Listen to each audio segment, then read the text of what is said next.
Bonjour tout le monde, ici c'est Justin, bienvenue dans cette toute autre vidéo et aujourd'hui nous allons voir les échelles dans AutoCAD. Donc dans cette vidéo principalement je vais vous parler des échelles d'objets. Donc rappelez-vous, il y a les échelles de plan, donc tout ce qui est mis en page, et il y a les échelles d'objets. Mais dans cette vidéo nous allons voir les échelles d'objets.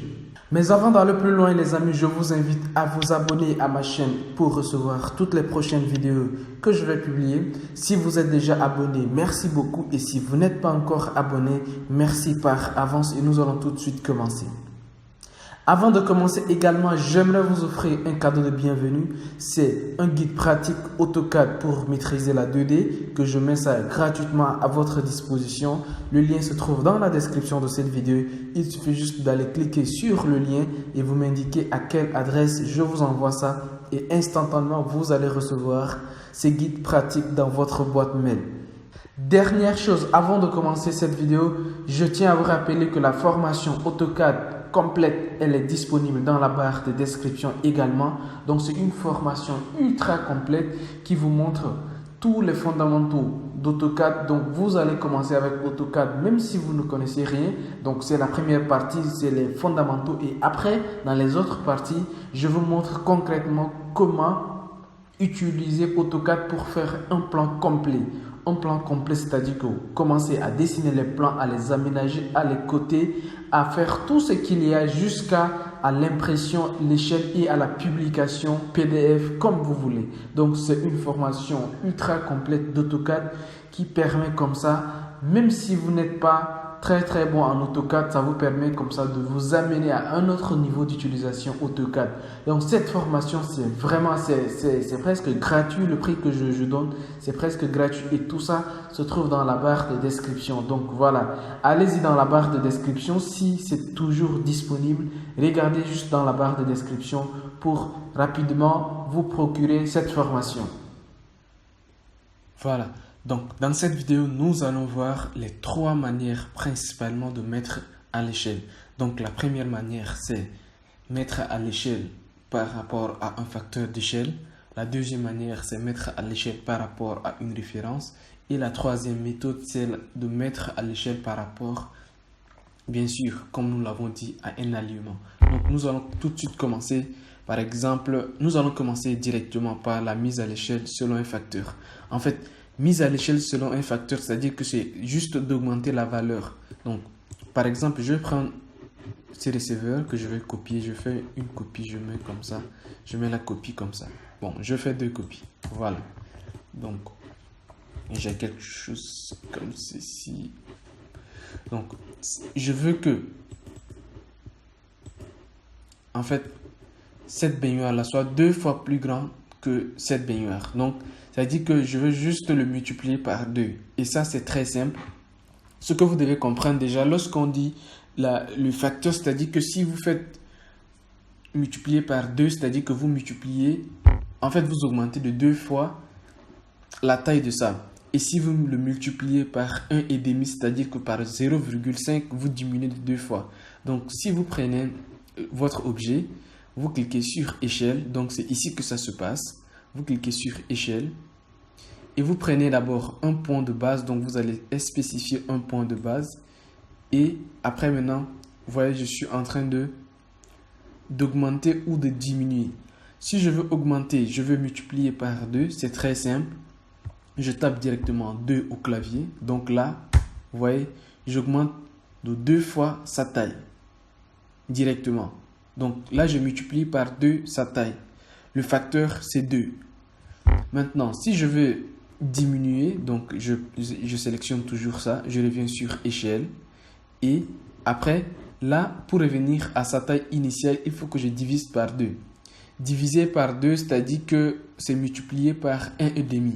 La valeur 1 sur 2, c'est égal à 0,5. Donc, si je fais 0,5 par 0,5, c'est pour diminuer par 2 sa taille. Voilà, et là je reviens comme ça à la valeur initiale. Donc, facteur d'échelle, c'est très simple. Je veux multiplier par 10 ou bien par quelque chose comme ça. Donc, j'entre juste ce qu'on appelle le facteur d'échelle. Je vais déjà supprimer ça. Donc ça, c'était pour vous montrer la première manière, c'est-à-dire que c'est de mettre à l'échelle par rapport à un facteur d'échelle. Je vais supprimer ça. Et par contre ça, ce que je vais faire maintenant, je vais augmenter comme ça.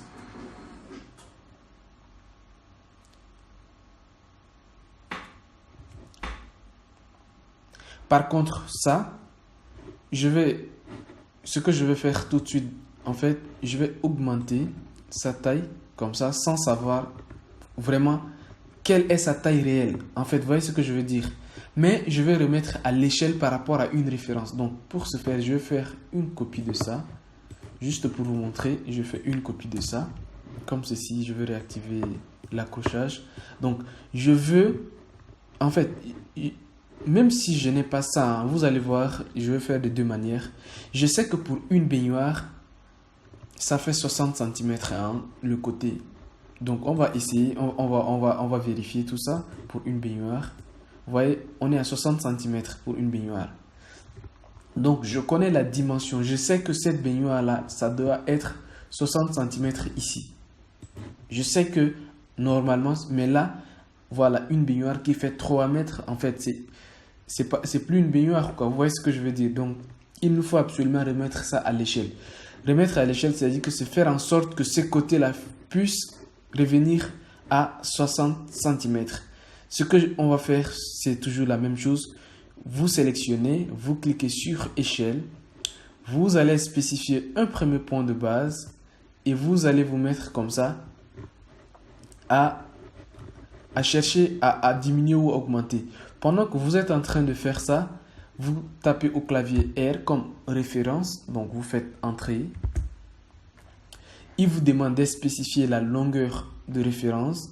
Donc, la longueur de référence, c'est quelle longueur? En fait, nous allons tout simplement prendre ces points à ces points. Et la nouvelle longueur, en fait, là, si je le fais comme ceci, en fait, je vais toujours faire un travail qui manque de précision. Donc, quand j'ai spécifié la longueur, je vais maintenant spécifier la nouvelle longueur. Donc, la nouvelle longueur va être 60. Voilà. Si je mesure, vous allez voir que je vais me retrouver à 60. Voilà. Vous voyez ce que je veux dire? Très bien. Deuxième ou bien troisième, donc ça c'est la deuxième manière de mettre à l'échelle par rapport à une référence. Donc vous avez une référence et vous dites que voilà, je veux que cette référence ait une nouvelle longueur qui est de temps et alors automatiquement ça va s'ajuster. Autre chose, je vais désactiver comme ça le mode accrochage, je vais encore agrandir ça d'une certaine manière. Je vais l'agrandir juste comme ça. Et en même temps, je vais par exemple faire une rotation. Voilà. Je vais faire une rotation. Donc là, vous comprenez que vous êtes bien sûr en train de comprendre que nous sommes en train de voir déjà la troisième manière. Donc, je vais dessiner une ligne. En fait, la troisième manière, c'est par rapport à un alignement. Donc, je vais dessiner une ligne. Donc, je dessine une ligne. Je vais mettre en mode orthogonal. Je dessine une ligne qui fait 60 cm. Parce que, en fait, c'est la longueur finale. Donc, ma ligne fait 60 cm. Je valide. Donc, je sais que cette ligne fait 60 cm. Et je veux que cette baignoire soit alignée sur cette ligne. Vous voyez ce que je veux dire? Donc, ce que je fais, je sélectionne déjà mon objet. Et je tape au clavier la commande aligner. Donc, aligner. Vous voyez, vous tapez aligner, en fait. Et vous faites entrer. Voilà. Et spécifier le premier point. Donc, le premier point, je vais dire que ces premiers points. Donc, je vais dire tout simplement ces premiers points. Je vais désactiver le mode orthogonal. Ces premiers points vont s'accrocher à ces premiers points. Vous voyez, non? Et ces deuxièmes points va s'accrocher à ces deuxièmes points. Voilà. Donc, c'est les deux opérations qu'il faut faire. Dès que j'aligne, j'ai spécifié les deux points qui vont se trouver aux endroits d'arrivée. Et après, je vais faire continuer. Il me demande s'il y a un troisième point. En fait, regardez très souvent la barre de commande d'AutoCAD. Vous allez être comme ça guidé. On me demande de spécifier le troisième point. Moi, je n'ai pas de troisième point. Donc, je vais juste mettre à l'échelle par rapport à ces deux points. Donc, je vais dire continuer. Donc, c'est au clavier entrée. Maintenant, il me demande l'alignement que je vais faire. Parce que vous voyez très clairement que ces premiers points, s'ils se met ici et que ces deuxièmes points se met ici, en fait, ça ne va pas se le faire. Ce n'est pas possible parce que c'est plus grand que ça. Donc, il me demande, est-ce que ces deux points que je vais venir les juxtaposer, les extrémités les unes après les autres, est-ce que je veux que ça soit mis à l'échelle? Est-ce que je veux que l'objet soit mis à l'échelle pendant l'alignement ou bien non? Donc, il me demande oui ou non. Si je dis non, si je fais entrer directement, ça veut dire c'est non. Parce qu'en l'occurrence, il me propose par défaut non. Donc, si je tape directement, je valide. Il ne va pas m'aligner. Il va bien sûr m'aligner, mais il ne va pas m'aligner à l'échelle. En fait, ça va être le même objet, sauf l'objet va être aligné. Mais moi, je veux que cet objet soit aligné, non seulement aligné, mais également mis à l'échelle. Donc, dans ce cas, je vais dire oui. Je veux que l'objet soit mis à l'échelle. Donc, l'objet va être mis à l'échelle pendant l'alignement. Donc, je fais oui et je fais entrer. Voilà. Donc, vous voyez, vous voyez comme ça un schéma. Le premier point, je l'ai dit, de venir s'accrocher ici. Le deuxième point, de venir s'accrocher ici. Et après, vous voyez que cette distance est plus grande que cette distance.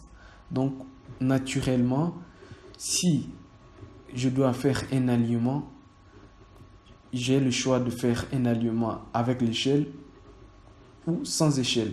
Et ici, moi, j'ai fait le choix de faire avec l'échelle. C'est pour cela que c'est comme ça.